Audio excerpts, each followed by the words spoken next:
back. Time was running out on the builders of the Philadelphia Centennial.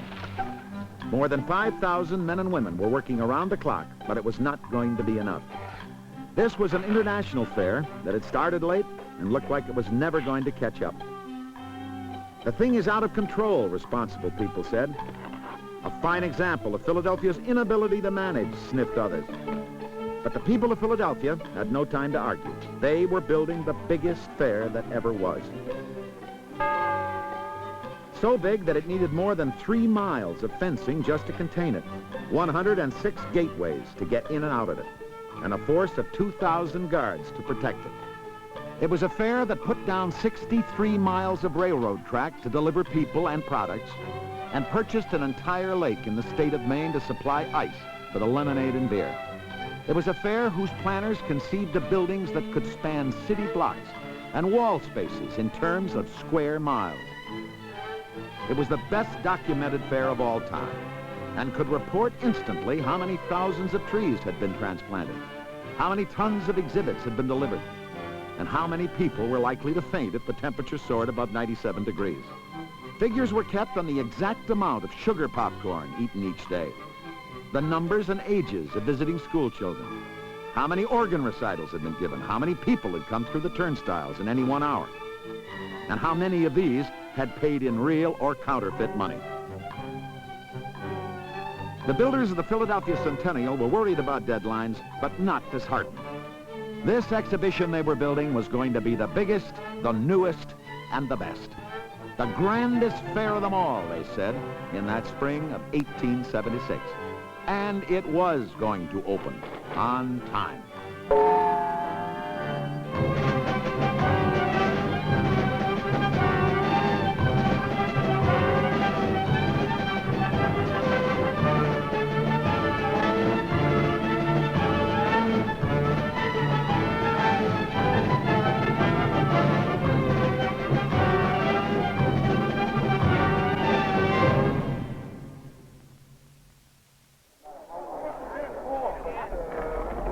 $9,910,966 people came to America's first birthday party in 1876.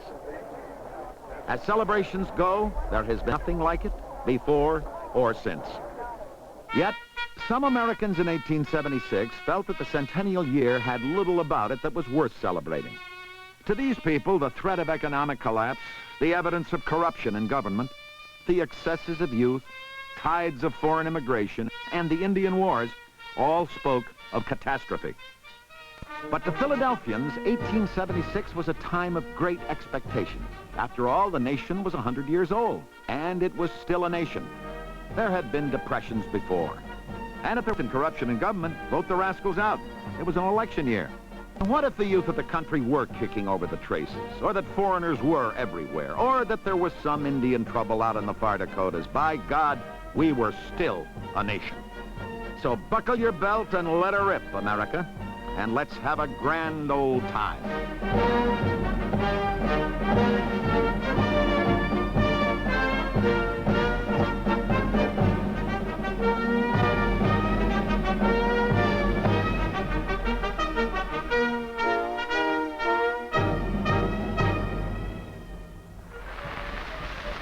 The one thing that everyone could agree upon was that something should be done to mark 100 years of American independence. When should the Jubilee take place?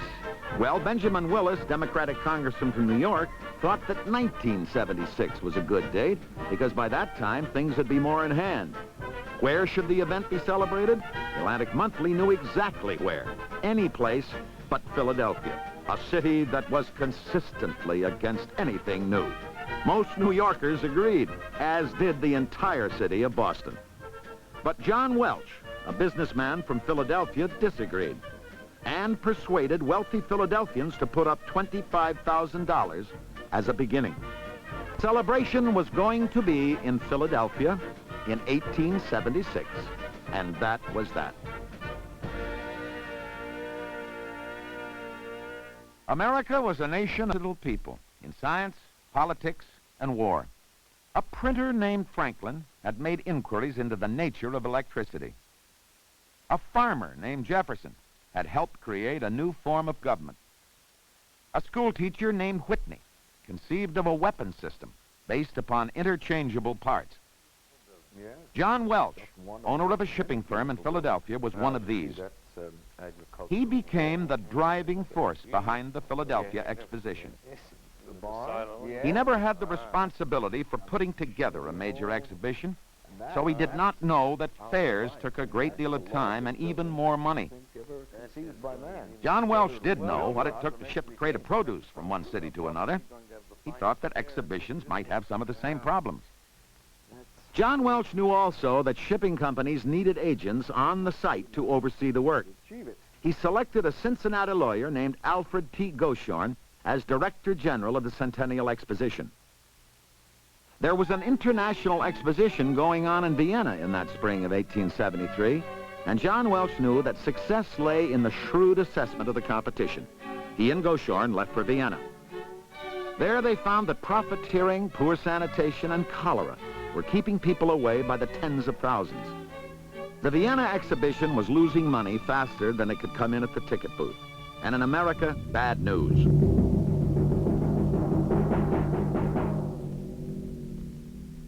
The Philadelphia banking house of J. Cook announced that it could not cover its obligations, and within hours, Wall Street was in a panic. The Great Depression of 1873 had begun.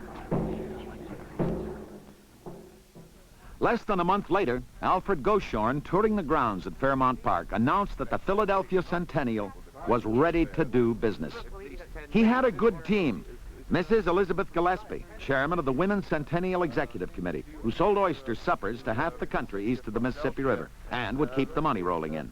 John Welch, the septuagenarian, who only grew younger and tougher as times got harder. William Stokely, the mayor of Philadelphia, who had his hand in some of the best pockets in town.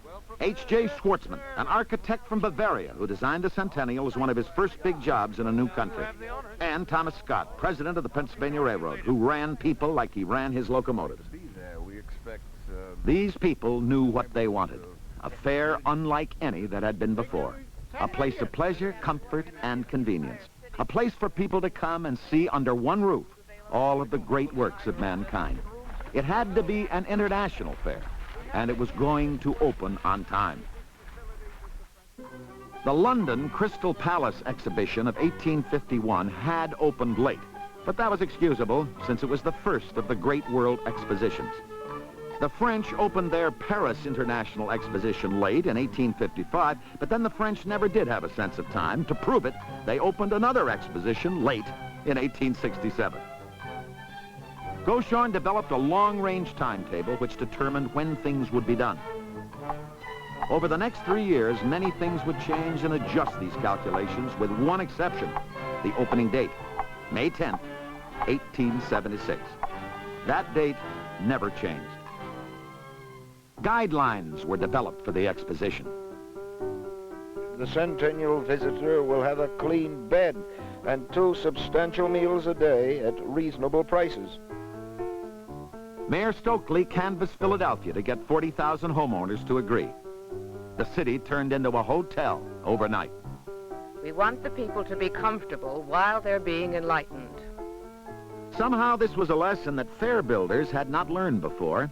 Loftier goals always got in the way. 50 years earlier, going to the fair had been a manageable experience for most Americans. The scale was small, the theme was agriculture.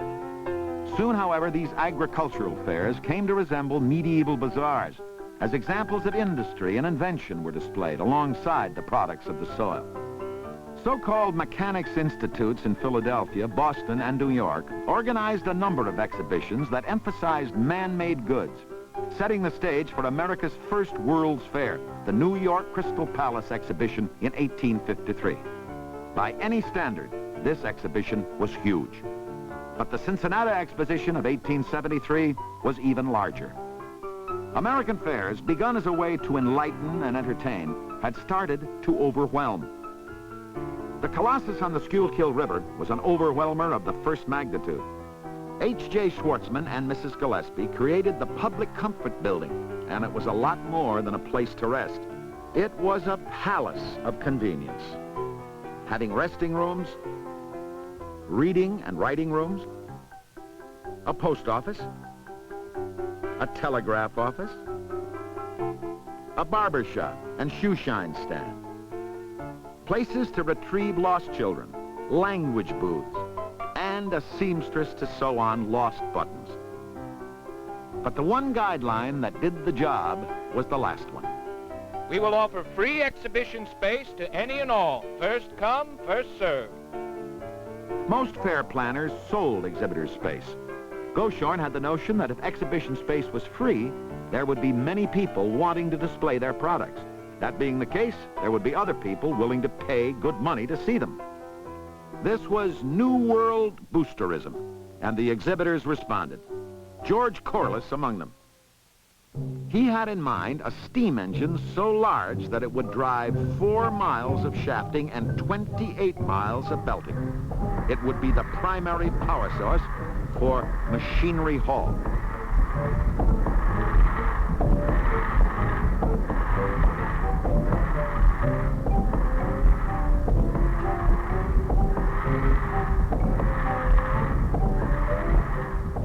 Athlete of steel, William Dean Howells called it, without an ounce of superfluous metal on it. Corliss was the first of thousands. The initial response to exhibition space was so great that Schwartzman and his staff developed a plan on a grandiose scale. Art galleries with space for 8,000 people and an equal number of paintings. Machinery enclosures that spanned 20 acres. A botanical garden that would contain every known American plant. The Centennial Committee was numbed. The cost of construction is, of course, more for the masonry. $3, maybe $4 million ought to do the job. And John Welch began looking around. The original $25,000 he and Mayor Stokely had charmed out of the city of Philadelphia was long since spent. The venture into the sale of Centennial stock had been a financial disaster. His eye fell on the network of railroads using Philadelphia as a switching point. He had a talk with Scott of the Pennsylvania line, and suddenly a number of rail companies realized that a $500,000 contribution to the Centennial was in their best interest. Construction at Fairmount Park got underway. On April 12, 1874, Schwartzman designed his fairground headquarters. 42 days later, he and his staff moved in. This was a beginning. Word from the cost estimators. Main building, $2 million. Agricultural building, $1 million. Expenses of all kinds mounting up. Governor to column spacing. So, as I was Oh, we've had to change the entire thing. Originally we had them...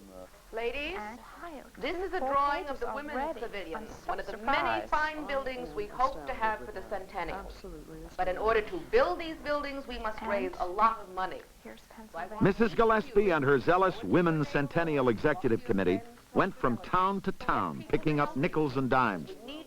Mayor Bill Stokely's police force squeezed another $500,000 from the groaning citizens of Philadelphia. Scott jiggled his lobbyists in upstate Pennsylvania, and the state legislature voted $1 million toward the exposition.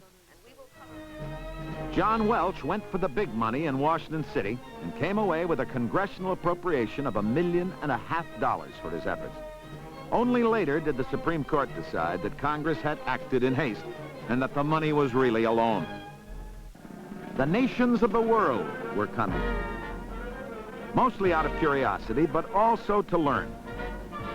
America was going to be on display under one roof, and what better way to improve business than to join in? The State Department was shocked and wrote to all of its embassies overseas advising them that they were not to extend invitations to foreign nations. They were too late. The foreigners were already setting up their exhibit stands. No head of state was more enthusiastic than the Emperor of Brazil, Dom Pedro. He was coming, and furthermore, he was bringing his empress. The Swedes shipped in a reluctant Prince Oscar with an exhibit on modern Swedish life. The French were coming. The Russians said they'd be there, as did the Italians and the British. China said yes, as did most countries that were countries, and some that were not. Buildings began to rise at Fairmount Park.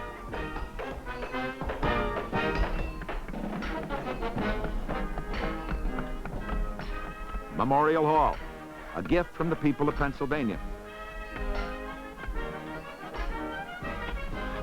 The main building, 1,880 feet long, 4 feet longer than the sum of the centennial year, and the largest building in the world. The Horticultural Building, designed by Schwartzman to hold every known American flower inside and 22,000 other plants outside.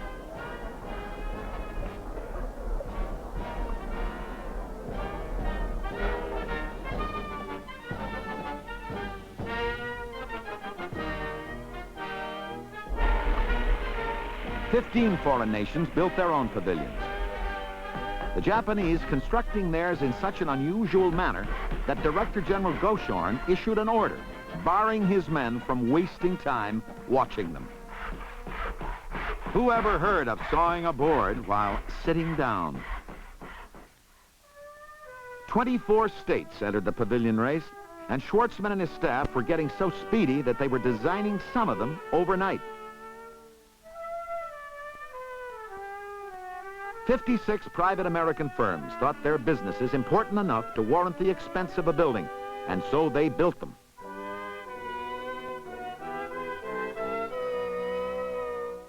Space within the main building was being snapped up at an accelerating pace. Space for inventions of all kinds. Space for communication. Space for the products of America. Colt's firearms.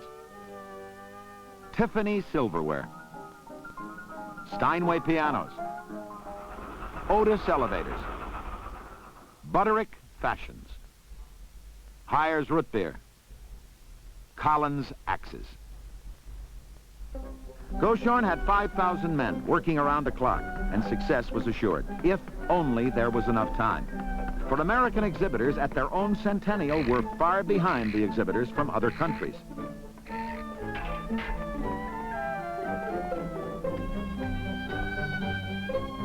The fairgrounds bustled with exotic peoples from all lands. Spanish soldiers painting cases, French engineers, Turkish carpenters in fez and bloomers. Goshorn and Welch created their own army, a brigade of broom wielders, fast-stepping legions of messenger boys, platoons of artists who painted rows of eagles and were glad to get to work, unpackers, registrars, stencilers, pay clerks, engineers, cooks, water boys. On April 1st, 1876, a chilling order circulated from Goshorn's office. No more uncut wood will be allowed on the fairgrounds. 40 days to opening. But still, the people came.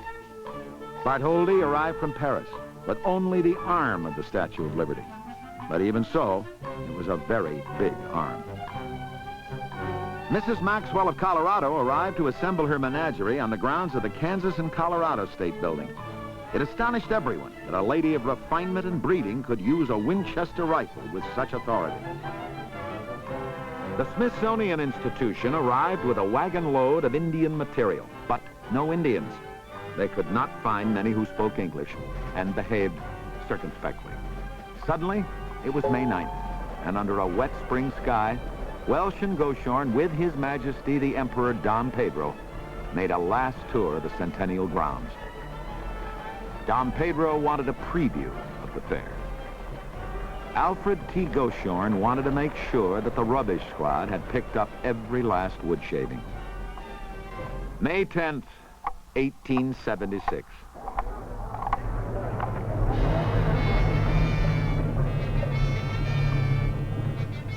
Everyone was there.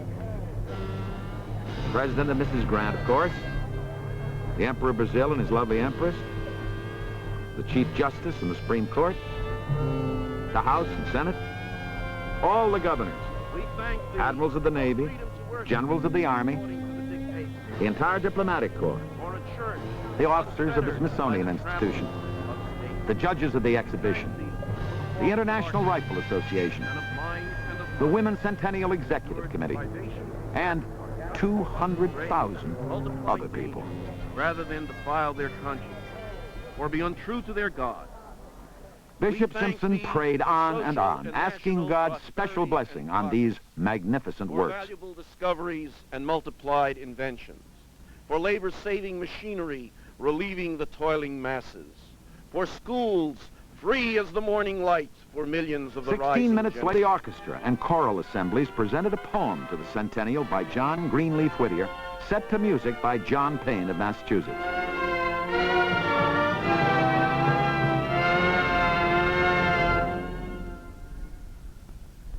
John Welsh spoke eloquently and briefly as he gave the buildings to the Centennial Commission. And after a short speech by the President of the United States, the American flag unfurled over the main building.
What was this Centennial Exposition? It was people, more than had gathered in any one place since the armies of the Potomac and Tennessee had marched together up Pennsylvania Avenue 11 years before. But this army had its women and children along, and these were a new kind of people, all pointed in different directions and thinking in different ways. Looking at their country and at each other for the first time, some of them liked what they saw. Others saw only what they liked. But no one who visited this fair was quite the same again. The thing was a dream and a nightmare. It could not be seen so much as it had to be experienced. It had the best and the worst. The newest and the oldest. The biggest and smallest.